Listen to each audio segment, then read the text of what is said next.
We blame ourselves for having no willpower when we've just been given the wrong advice, particularly women. We're all told that we're supposed to restrict and count calories. As women, we'll lose around 1% of our lean muscle tissue every year after the age of 35 if we're not strength training. Really? Our muscle is metabolically active tissue. Aching joints, brain fog, weight gain, no energy. When you talk to your girlfriends, they'll probably tell you the same thing, so you normalise it and think it's acceptable. It's not acceptable. What about weight loss drugs like Ozempic? Are they safe? Is it good to have coffee or bad to have coffee? This is Fernwood Unfiltered, the podcast for straight up expert-backed advice on women's health and fitness. If you're constantly tired, struggling with stubborn weight, or feel like your body just isn't responding the way it used to, this episode's for you. Whether you're in your 20s, 30s or beyond, understanding your metabolism can truly change the game. Listen, learn, and share this with someone who needs it. Donna Aston is one of Australia's leading nutritionists. With over 30 years in the health and fitness space, she's the founder of AstonRX, a science-led organisation with programs to help improve metabolic health and gut function. Donna's also a coach, author, and passionate advocate for making nutrition simple, sustainable, and science-based. Donna, welcome. Welcome to Fernwood Unfiltered. How exciting. Thank you so much for having me. I've got to say, simple, sustainable and science-based, that sounds very appealing to me. What led you there? Why has that become such a focus for you? There's so much conflicting information available, with social media. We're all exposed to all conflicting information about this topic, and everybody's an expert. So I think it's really important to pull all of that back to basic, simple information that is a trusted source of truth and that is backed by science. For the woman who's listening to us chat right now, what do you think that they will take away by the end of our chat? I want her to know that her metabolism is not broken. It's just misunderstood. So regardless of your goal, whether it be weight loss, weight gain, building muscle tissue, reducing inflammation, lowering your cholesterol, removing some belly fat, it doesn't matter what the goal is, you'll learn something from this episode. Let's get into it. Metabolism. For me, I feel it's just that throwaway line of everyone over the course of my life, whether it be my mum or an auntie or a second cousin twice removed, who's saying, oh no, it's just I don't have a very fast metabolism. A lot of the time, that's what they say. My metabolism, it's not this, it's not this. What is our metabolism? What does it do? Great question. And it's always, again, associated with weight. We think about fast and slow metabolism as to whether or not we can lose weight. And so I think that's the first issue. Metabolism is basically just our body's ability to turn the food we eat into energy. That's essentially what our metabolism is. It involves every cell in our body, from hormones to our liver to all of our different organs, fat cells, and that's how our body turns energy or our food into usable energy. So what affects it? So many things. So many things. Okay, I'm listening. Yep. So, obviously what we eat will have an impact. It goes so far beyond calories. And I know we've been taught that. And I think as women, particularly women probably over 40, have grown up with this low fat, low calorie, monotonous task of just counting calories to lose weight. And our body is so much smarter than that, and it's so much more complex. And I think it's oversimplifying it to narrow it down to that. So our metabolism will slow if we are stressed, if we're not sleeping properly. Some medications can impact it. One of the biggest is muscle loss, because as women, we'll lose around 1% of our lean muscle tissue every year after the age of 35 if we're not strength training. Really? So that is our metabolic engine. Our muscle is metabolically active tissue. So if that's shrinking, our requirement for food becomes less, but we don't eat less. And so this starts to snowball into what you may call a slow metabolism. How would you rank Australians' literacy when it comes to metabolic health? Poor, because the information, again, is so conflicting. What do you think is the biggest misconception and possibly the biggest misconception that's done the most damage to people? Eat less, move more, I'd say. It's such a common thing. We're Yeah. all told that we're supposed to restrict and count calories and eat a lot less food. And we have to do cardio like crazy people. Yeah. And particularly women, it's all about being thin and light as opposed to being healthy and strong. Do you think that that's changing? I hope so. There's glimmer of it. I think there's a certain generation, mine and probably 10 years younger than me, that are really stuck in such a strong belief system about calories in and calories out through not really understanding how it runs so much deeper than that. And I think it's a very hard thing to break. Where do hormones come into all of this as well? I'm beginning my journey in trying to understand my body when at a hormonal level and how that affects everything I do at the ripe old age of 34. I'm a bit behind. But how do our hormones affect how we're feeling and our metabolic health? Well, it works both ways, really. And when we talk about hormones, it's not just the hormones you're thinking of. So when we think hormones as women, we think about estrogen and progesterone and testosterone and the sex hormones. Mm. Insulin is a hormone. Like there's all these other hormones that are involved in our metabolism, and they're all intricately linked. And it's like an orchestra in your body and everything plays a role. And it's all linked back to your metabolic health. So even your fat cells and your muscle cells are part of your endocrine system, which is your hormone system. And so if you have higher levels of stored body fat, you produce more estrogen and you're at higher risk of estrogen-driven cancers, for example. So everything is linked. And this is what people often don't realize. They try to separate out all of these things, but they're all very much tied together. When you say insulin, because I think, again, this is my own ignorance here, I just think about people who have diabetes whenever I think of insulin. So what is its role in our bodies? Has so many roles in our body. It's involved in just about every process in our metabolic system, but it's one of its primary roles that it's known for is it's released to help shuttle glucose into your cells.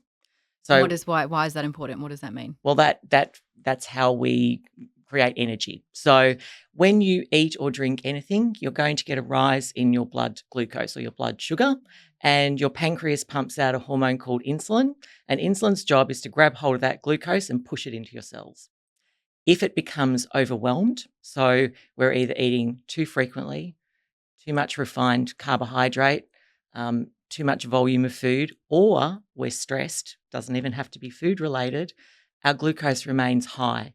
And when that happens, insulin becomes overwhelmed and our cells become a bit deaf to insulin and it can't actually do its job. And that's called insulin resistance. And when that happens, our glucose keeps rising. So our body compensates by producing more and more and more insulin. Insulin makes us hold fluid, which pushes up our blood pressure. It makes us store fat around our belly and it stops us from accessing stored fat for fuel. My train of thought got completely derailed because you mentioned the fat stored around your belly.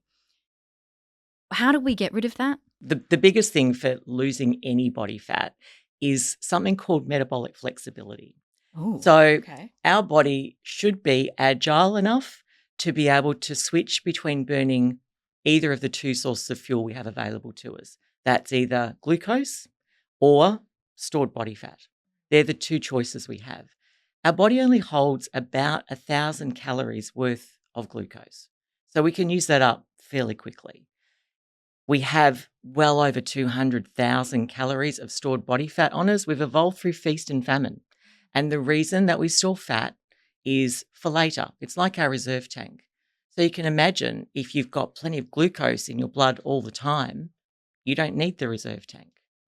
And so to be able to lose body fat, you need to be insulin sensitive. You need to have metabolic flexibility to allow your body to hear insulin's message and push it into the cells and to allow us to use fat for fuel, which is why we put it there in the first place. Do you find that a lot of your clients, people that you've worked with, come to you with similar kinds of questions, whether that be a competitive athlete, whether it be someone overweight trying to lose weight, whether that be someone who's severely underweight. Is there a commonality between all of them? There is, and it's perpetuated by the huge influx of conflicting information available and the fact that it just doesn't work and it's wrong. And we blame ourselves, particularly women, for following the wrong advice. We didn't know it was wrong, but we blame ourselves for having no willpower when we've just been given the wrong advice. And that's what really upsets me when it comes to that conflicting information. And the fact that it doesn't work leaves people feeling frustrated and asking the same questions. How do you switch that mindset? You learn about your body. You learn about how it works. You need the instruction manual that nobody gave us.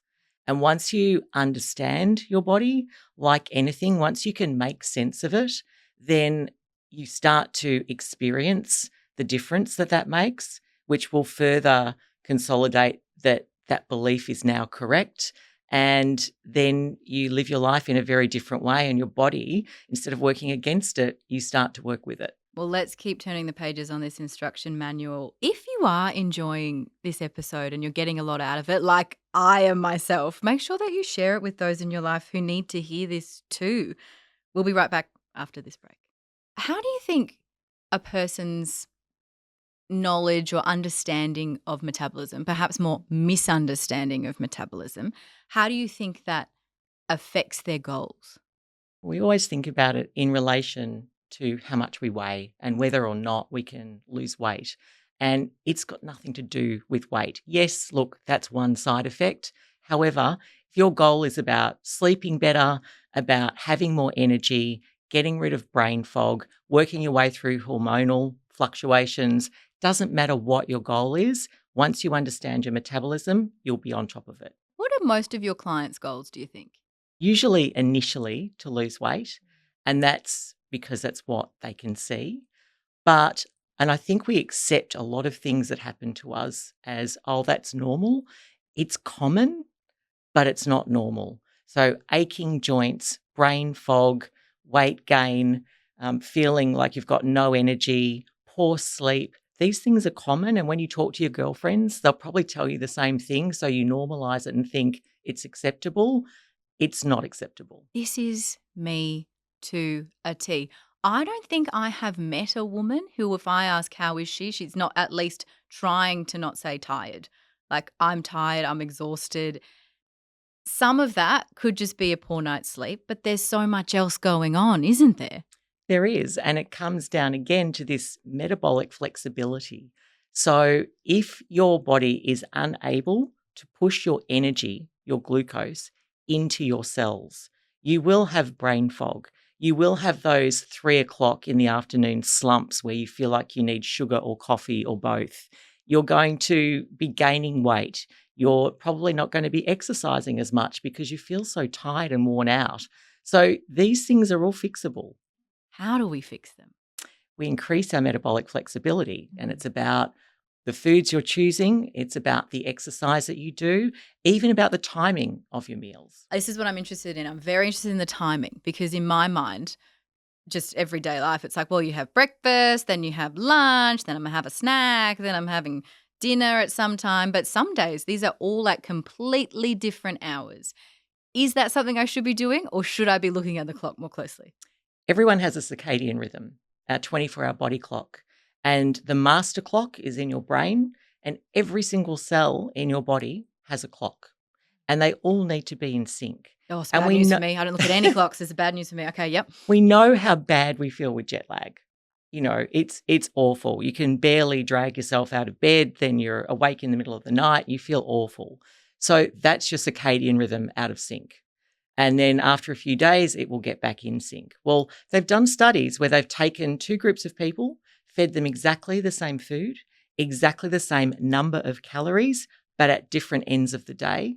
Those who ate their food earlier in the day lost weight and felt better and improved their health. Those who ate towards the end of the day and after dark all gained weight, felt tired, and had health issues just from the timing of the food. So Your circadian rhythm dictates how your body processes food at what time. Really? Hmm? Does this also link then to when you should be training? So you mentioned resistance training earlier on in the episode, and that's something that I've undertaken very recently and I adore it. I love it very much. It makes me feel really good. But are there certain hours of the day that I should be doing that versus not? Look, I usually say to people when it comes to training, the best time to do it is when you can, Yep. because then you'll be consistent with it.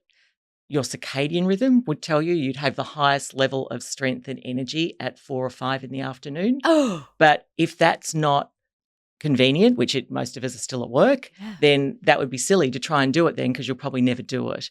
The worst time to exercise is late at night because it raises your temperature. And for you to fall asleep, your body needs to lower your temperature to its lowest point and start producing melatonin, both of which are stopped if you either eat or exercise late.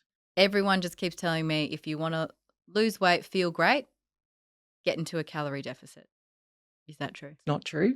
And we put far too much emphasis on calories, which is really oversimplifying the way our body functions and the way our metabolism works. It's more about the metabolic impact that each calorie has.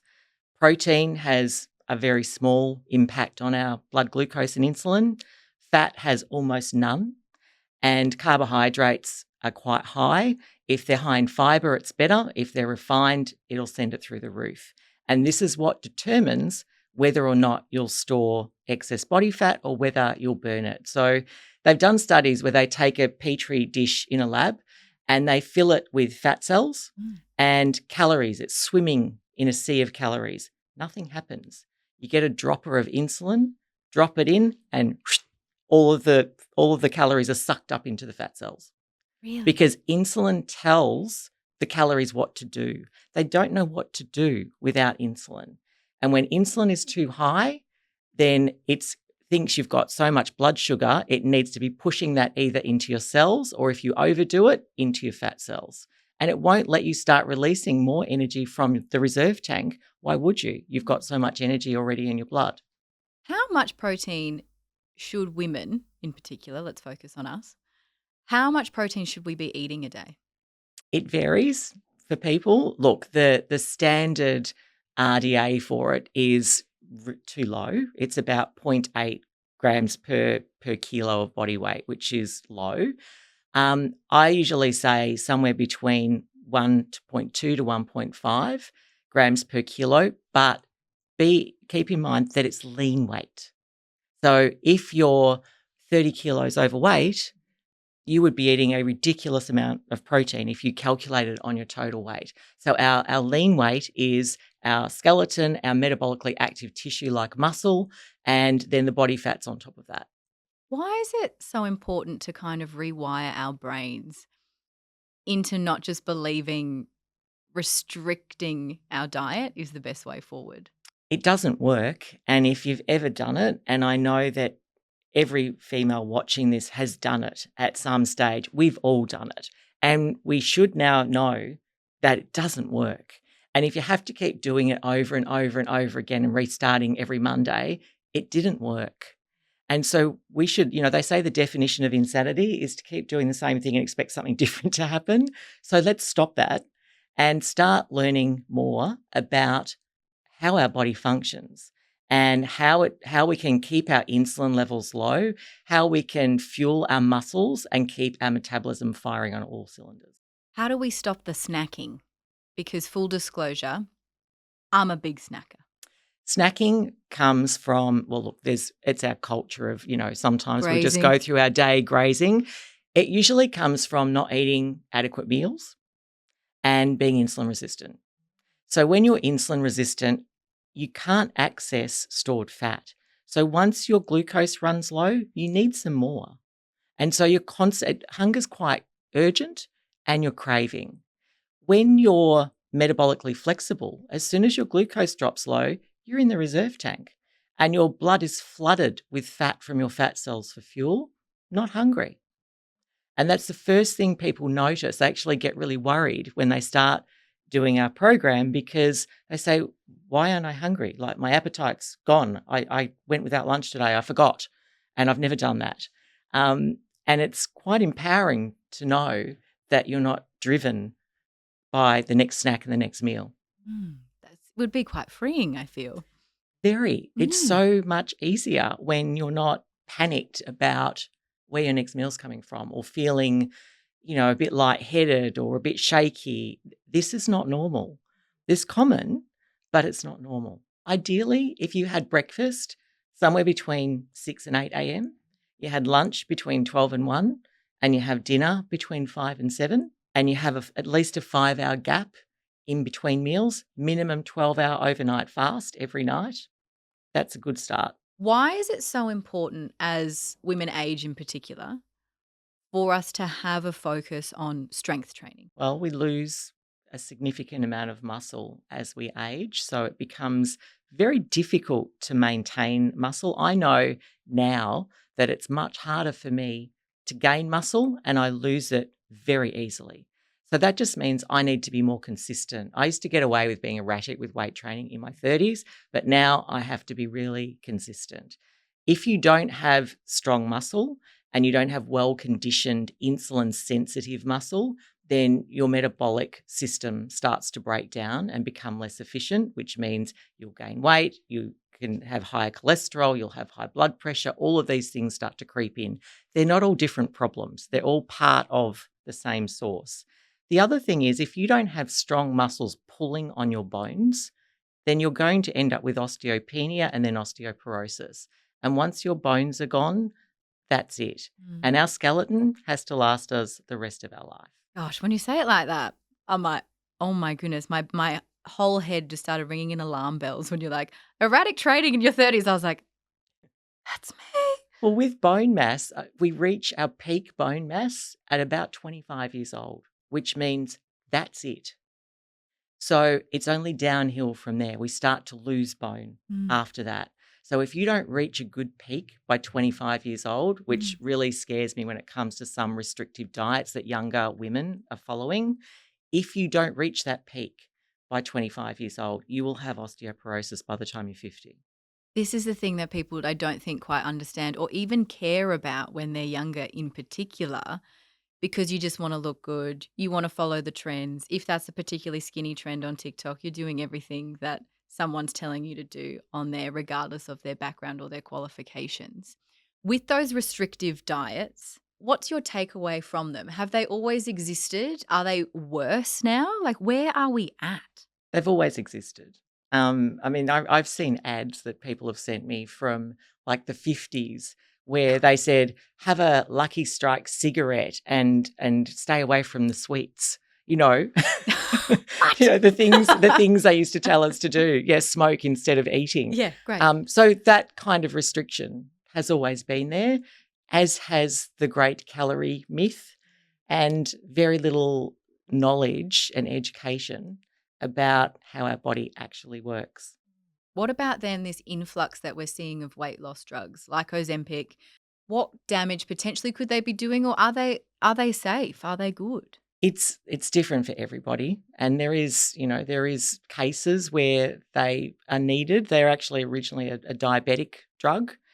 The problem I see is I can understand someone's frustration where they feel like they've been following all the advice and they're not getting where they need to be because they've been given the wrong advice.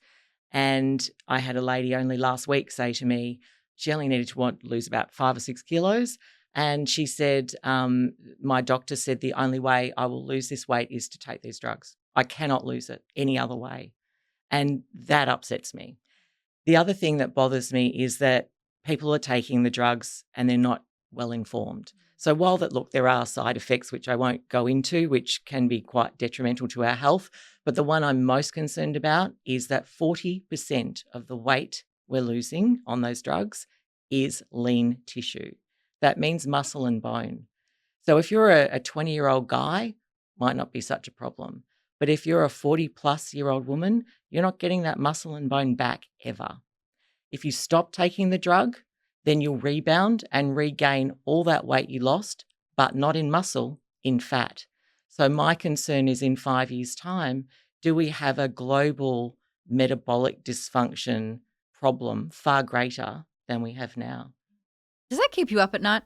Yes, it Yeah. does. And I understand people's frustration. And if you're told that that's the only way you can do it, then, and it's, that's what our doctors are telling us, but it's not the only way. And if you do choose to do it and that helps you, a lot of people say it helps with the food noise. Food noise, by the way, is insulin resistance. But if that's something that you need and you've decided to do and that's your choice, it's not an either or. It's not I take the drug or I eat healthy and train. It's not, they're not the two choices. Yep. There's only one choice. Eat healthy and train. And if you've chosen to take the drug to stop the food noise for a period of time to allow you to make that change, then that would be the best way to use it if you're choosing to. But it's not instead of eating properly and exercising. In fact, you need to do that more so if you're taking that drug. So what are the other ways? What are the other ways that women can lose weight if they're wanting to do that? It's really critical that we take the time to learn about how our body functions. And, that's what we do in our program. The education and support side of it is the most important. So it's about improving your metabolic flexibility and reducing insulin resistance and starting to understand what it takes to maintain a healthy body at whatever life stage you're in. And would that be different? So I'm assuming that's going to be different from someone who's listening in their 20s versus someone who's in their 30s versus 40s, 50s, 60s. There's got to be some variation. There's some variation on the rate of result. If you're starting and you're in your 50s and you've already lost 10% of muscle tissue because you haven't been training, you're kind of starting behind the eight ball. The great news is we can gain muscle at any age, but it might take you a little longer to ramp your metabolic rate back up again than someone who's in their 20s.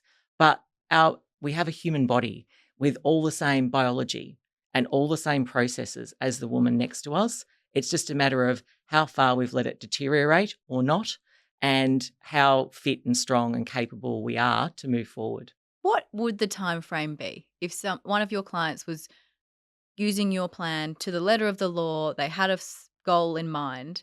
How quickly could they, for want of a better word, reset their metabolic flexibility? Depends again on where you're starting from, but most people will notice within that initial 28 days, within the initial 4 weeks, a reduction in, things like knee pain or joint pain, so inflammation.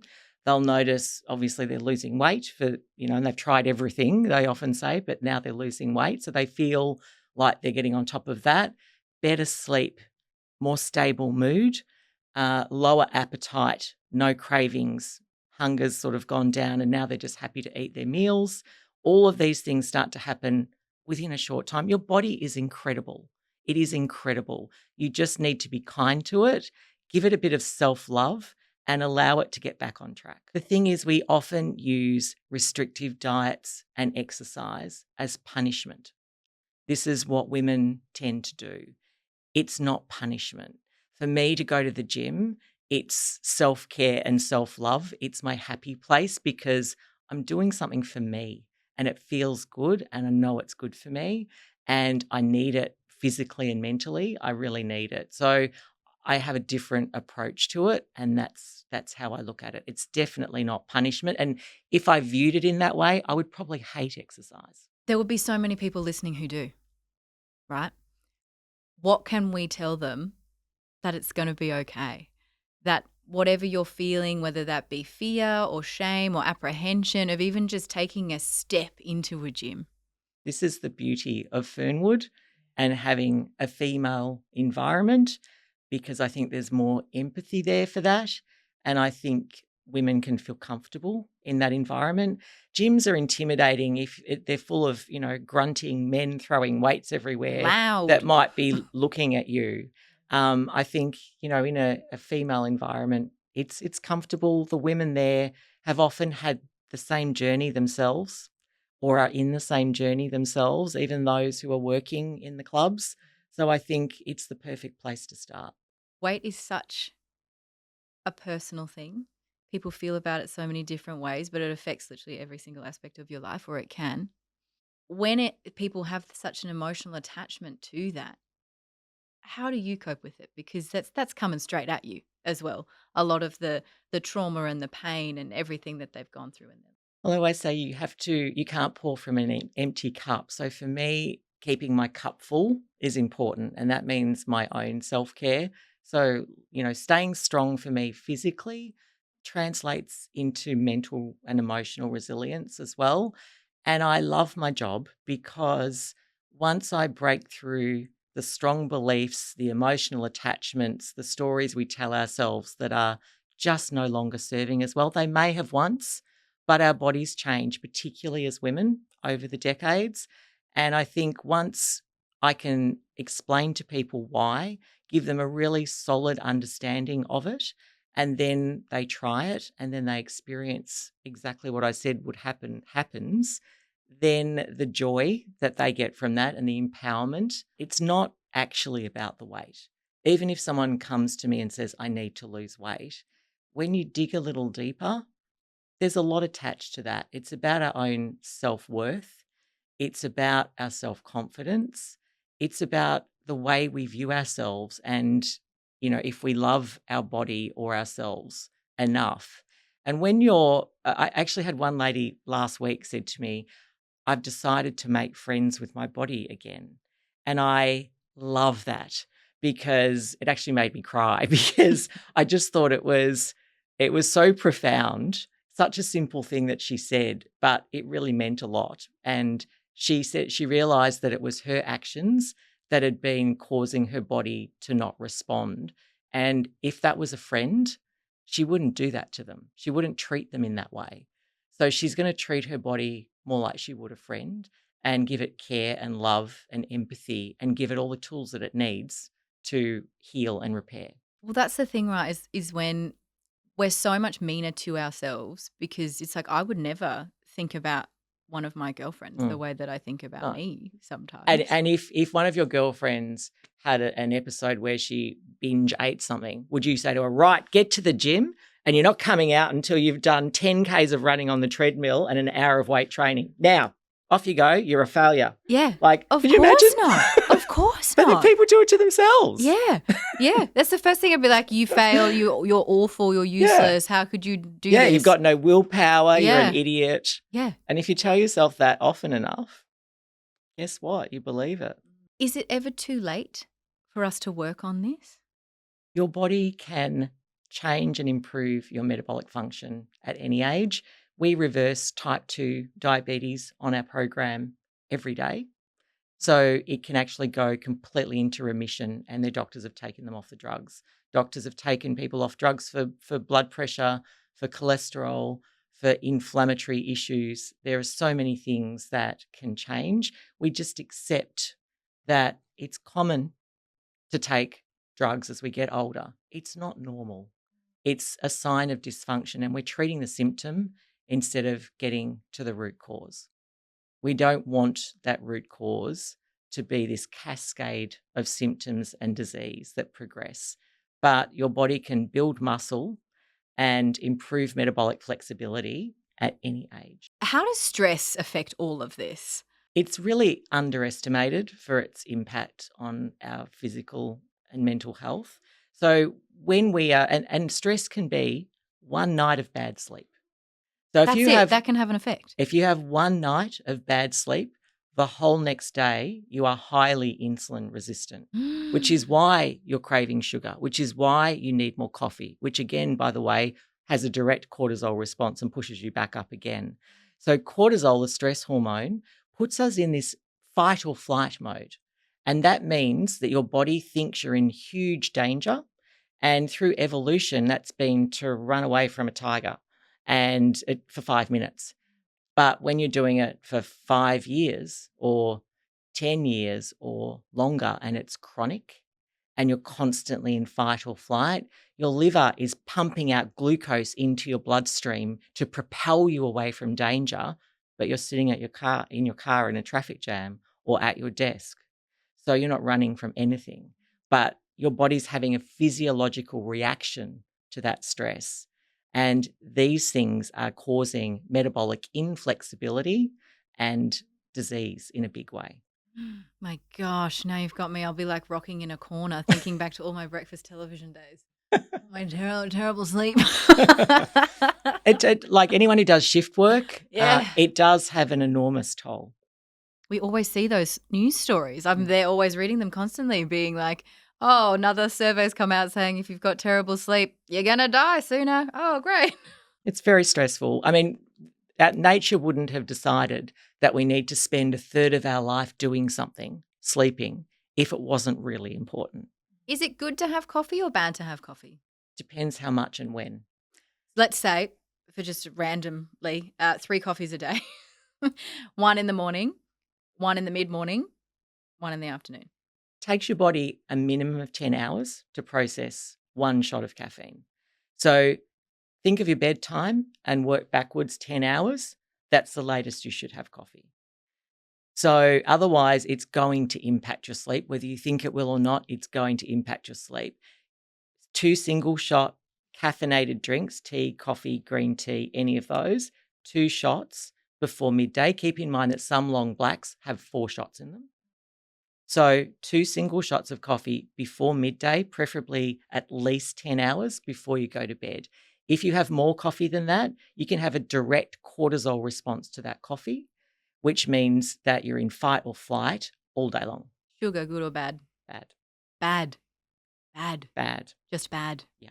Yeah. It's going to just send your blood sugar sky high. There's no nourishment in it. Makes you crave more sweet. How does your blood sugar affect your daily life? Well, you'll be on a roller coaster. So if it's rising and crashing, normally if it rises too high, you had something sugary, it'll rise very high in your blood, but then insulin will overcompensate because it's been too high and push it too low.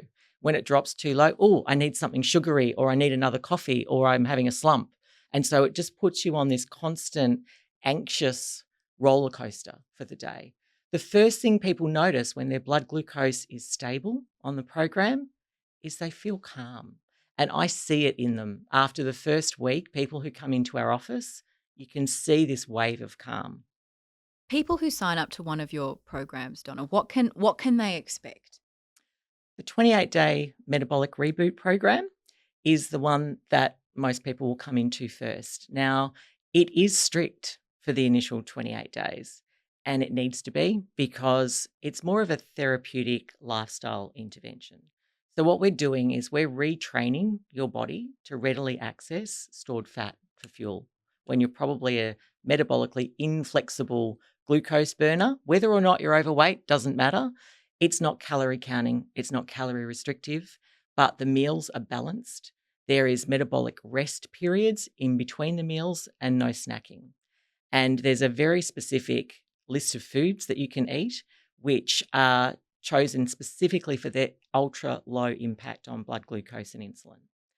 Once you've achieved that metabolic flexibility in that initial 28 days, then we have what we call our life program, which starts to reintroduce foods, and now your body's in a position to be able to better manage them. Usually the first week is the most challenging, especially if you're someone who has been eating a lot of sugar, has been grazing, has very high levels of insulin resistance and poor metabolic flexibility. They're really going to notice the difference, and it's quite a contrast. Those who have eaten quite well over a period of time slide into it pretty easily. So everyone's starting from a different place, but my team are there to support regardless of what your goal is and regardless of where you're starting from. Let's put an exclamation point on this episode. What are the key takeaways, key messaging that women need to know? They need to know their metabolism isn't broken. They need to know that changing their diet and lifestyle is not about losing weight. That may be one symptom they're experiencing, but it's about taking back control. You have this body for the rest of your life. I mean, that's just facts. We've got to take care of it, and we can't just keep pushing it to the side, pushing everything else in front of it because you think, oh, I'll get around to it. You have to actually make the time. Health span, which is different to lifespan. So lifespan is how long we live. Health span is how long we're healthy for. And globally, that number is 63 years, which means we spend more than 20 years of our life sick. So for someone sitting here who's 58 years old, 63 is a scary number, and I think for most of us it should be. Donna, where can we find your programs? What's coming up for you? AstonRX.com. So we have partnered with Fernwood. So as Fernwood members, you actually have access to the program and all the support that's involved as well. And then obviously that coupled with the great training that you're doing at Fernwood, it's perfect match. And if you've enjoyed listening to this episode as well and feel that you've gained a lot out of it, almost as much as me, make sure you share it with people that you love because they're probably going to get a lot out of it too. See you in the next episode.